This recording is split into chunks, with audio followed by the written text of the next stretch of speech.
Democratic politics 9th class ప్రజాస్వామ్య రాజకీయాలు. Chapter 2 constitutional design. How did your school celebrate the Constitution Day on November 26th? Prepare a brief report. Answer. The Constitution was adopted by the Indian Constituent Assembly on 26th November 1949 and came into effect on 26th January 1950 with a democratic government system, completing the country's transition towards becoming an independent republic and hence achieved Purna Swaraj through adoption of its own constitution. In our school, all the students and teachers took the pledge by reaffirming their commitment to the Indian Constitution. The preamble of the Constitution was read by all the students. There were easy and quiz competitions held in the school. There was mock parliamentary debate. There were speeches given by the Honorable Guests and skits were performed on the events related to the partition and formation of Constituent Assembly. 8th question. Here are different opinions about what made India a democracy. How much importance would you give to each of these factors? A. Democracy in India is a gift of the British rulers. We received training to work with representative legislative institutions under the British rule. B. Freedom struggle challenged the colonial exploitation and denial of different freedoms to Indians. Free India could not be anything but democratic. See, we were lucky to have leaders who had democratic convictions. The denial of democracy in several other newly independent countries shows the important role of these leaders. Answer A. Democracy was chosen as the prime value of our nation during the freedom struggle against the British.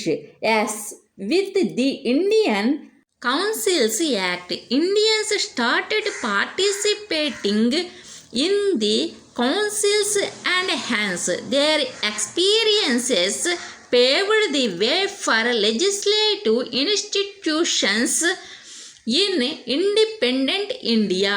B. Freedom struggle did challenge the colonial exploitation, but it worked for democracy by making laws with consensus and not imposing anything on anyone.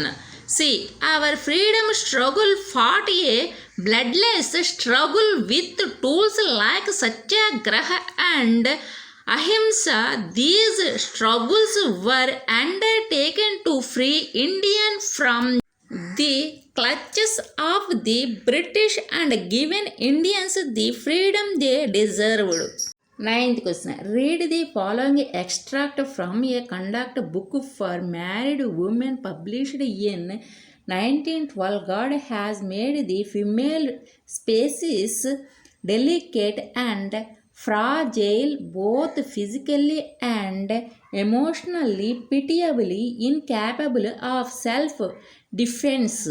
They are destined thus by God to remain in male protection of father, husband and son all their lives. Women should therefore not despair but feel obliged that they can dedicate themselves to the service of men. Do you think the values expressed in this para reflected the values underlying our constitution, or does this go against the constitutional values? Answer. The values expressed in this para is about values expressed in our constitution regarding gender discrimination. Article 14 to 18 spell out the fundamental rights of every citizen to equally. The government of India has initiated many schemes and laws to protect and empower from discrimination. 10th question. Read the following statements about a constitution. Give reasons why each of these is true or not true. A. The authority of the rules of the constitution is the same as that of any other law. B.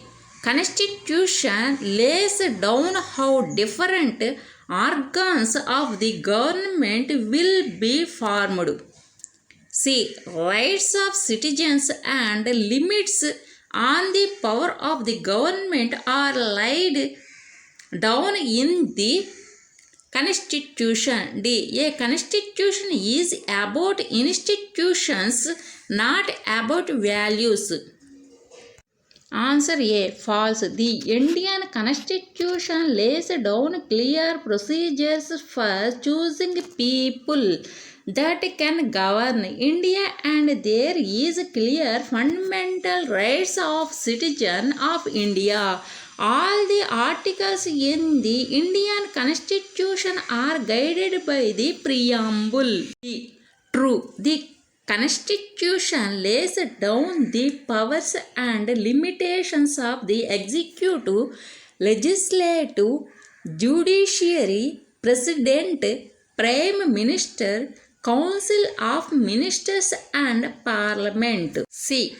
True. Fundamental rights can be enforced if people feel that their rights are violated by the government. For the enforcement of fundamental rights in India, Supreme Court and High Courts are empowered to issue rights orders or directions to the governments. D. False. Our constitution is about values as well as institutions.